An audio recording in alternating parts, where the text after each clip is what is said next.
মিরন জিল্লা Harijan colony নিয়ে কি আদেশ হয়েছে? মিরন জিল্লা হরিজন কলোনিতে বলছে যে ওদেরকে যে এভিক্ট করতে চাচ্ছিল ঢাকা দক্ষিণ সিটি কর্পোরেশন, সেটাকে স্ট্যাটাস কো দিয়েছে 1 মাসের জন্য।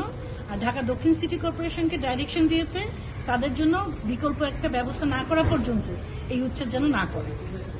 একটা রুল দিয়েছে। কেন রিটটা করেছিলেন?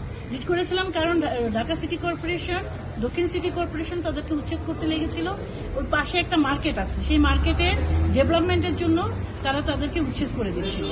সেই হিসেবে ওরা তো অনেকদিন ধরে, প্রায় 200-250 বছর আগে ওরা এখানে এসছে, তারা বংশ পরম্পরায় এখানে থাকছে এবং তাদের থাকার জায়গা আর নেই, কিন্তু সেখানে উচ্ছেদ করে দিচ্ছে উইদাউট এনি নোটিস। সেই কারণে আমরা এখানে এসেছি যে তাদেরকে রিহ্যাবিলিটেশন না করে, পুনর্বাসন না করে, যেন কোনো উচ্ছেদ না করে, সেটার জন্য আমরা এখানে এসেছি। এই যে এরা 100 বছর ধরে এখানে আছে, কোর্ট এটাকে কিভাবে দেখেছেন না বলে উচ্ছেদ করেছে? কোর্ট এটা খুবই সহানুভূমিত দেখিয়েছেন এবং কোর্ট আমাদের পক্ষে ছিলেন।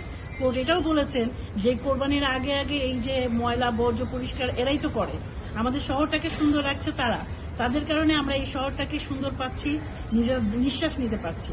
এখন এই কোরবানি ঈদের সময় এই বর্জ্য নিষ্কাশনও তো কষ্ট হয়ে যাবে, তারা ঘর বাড়ি তৈরি করবে না, তারা এই বর্জ্য নিষ্কাশনের কাজ করবে।